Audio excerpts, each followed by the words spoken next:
আসসালামু আলাইকুম রহমতুল্লাহি ওয়া বারাকাতুহু।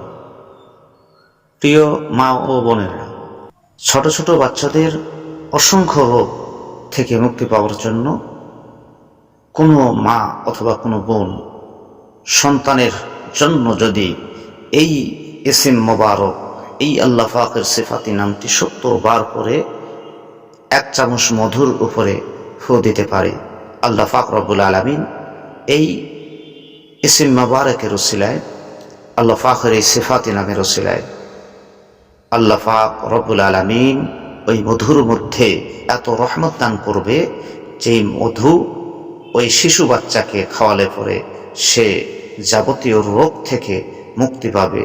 দোয়াটি হলো এই, ইয়া রব্বু ইয়া রব্বু ইয়া রব্বু ইয়া রব্বু। এই দোয়াটি ৭০ বার পড়বেন ইনশাআল্লাহ।